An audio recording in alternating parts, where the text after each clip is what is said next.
Welcome to my channel, Vintage Glam. I'm your host, Yvonne. Today's episode is the second part of a two-part series on the legendary fashion editor, Diana Vreeland. In this installment, I'm covering her role as editor-in-chief at Vogue through her role as consultant for the Costume Institute at the Metropolitan Museum of Art. I think Diana's Vogue covers are a true sight to behold. They are sensual, evocative, bold, opulent, and inspired. They manage to look forward while simultaneously celebrating the past. I believe Diana is at the peak of her creative career during this time. She is in full control of her fashion narrative. She now has the talent and resources to make her visions a reality. I feel that they are unlike any other magazine covers of that time, now, or ever. This transition to editor-in-chief was not seamless. After 26 years at Harper's Bazaar, Diana was brought over to Condé Nast as an associate editor by Alex Lieberman, Vogue's art director. The editor-in-chief was Jessica Daves. Jessica had been successful with Vogue in the 1950s with the creation of iconic images shot by photographer Irving Penn, but now her ideas were seen as dull. After a few months of clashing with Jessica over creative differences, Diana was made the official editor-in-chief at Vogue January 1, 1963. Diana's office at Vogue was legendary. She had the walls painted red, tea-gray-styled carpets, a black lacquered table, and her legendary mood board. Some called it the outward expression of Diana's inner eye. Diana Vreeland's manner of speaking was also part of her lore. She turned ordinary words into witty exclamations and exaggerations. She was famous for the phrases, "The eye has to travel," "Pink is the navy blue of India," and "Elegance is refusal." Once a confused staff member asked Diana to please explain the meaning of Vogue, to which Diana replied, "Vogue is the myth of the next reality." Diana had a unique approach when working at Vogue.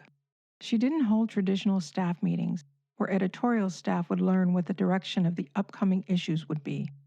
Instead, Diana dispatched memos every morning from her bathroom at her Park Avenue apartment. It was her young editor, Grace Mirabella's job to translate these edicts to the staff, making sure everyone was on the same page. In one of these memos, she asks, "What has happened to this delightful idea of ironing one's hair with an iron? We have not heard about it lately." Diana would not go into the office until noon. She also ate the same lunch every day, a peanut butter and marmalade sandwich on wheat bread, a shot of whiskey, and a scoop of vanilla ice cream. Diana believed her main role at Vogue was to give people a point of view.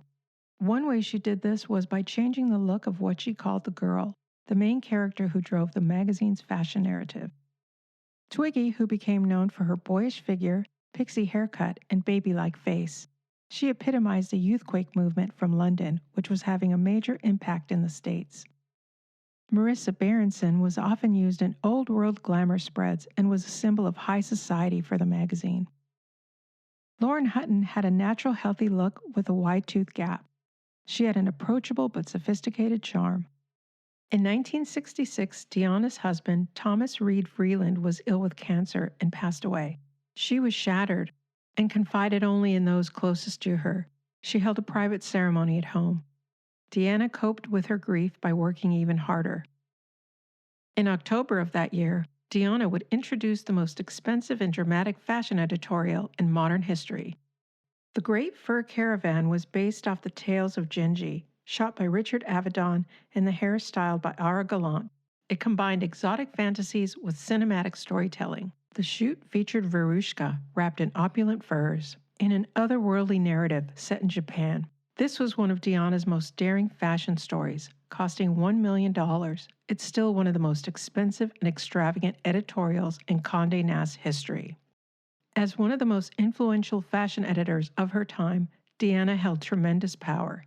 Diana's position at Vogue made her a high-voltage presence at the Paris fashion shows, which she attended twice a year. Others in the fashion world would look to her for cues and upcoming trends. She relished her role and lived lavishly, sparing no expense.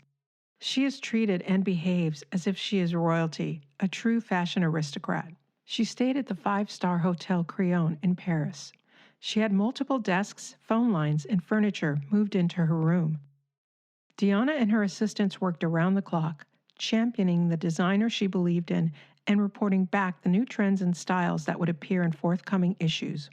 Yves Saint Laurent was quoted as saying, "Diana is one of the most exceptional people I have met in all my life."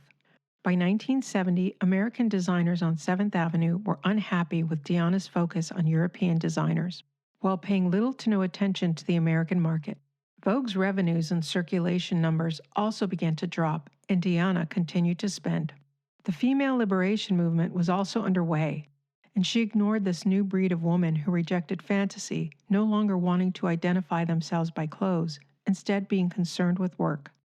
In 1971, at the behest of Alex Lieberman, Diana was let go.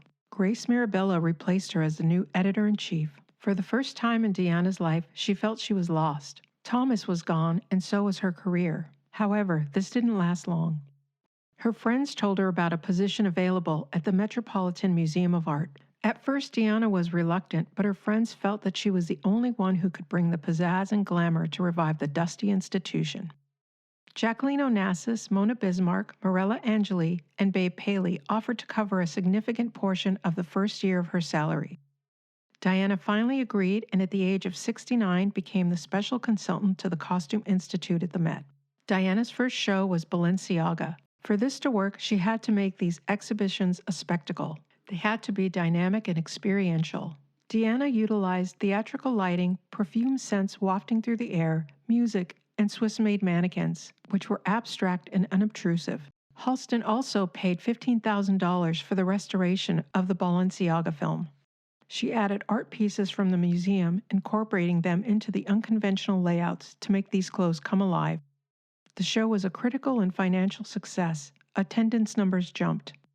Famous shows include periods of fashion that were influenced by her childhood.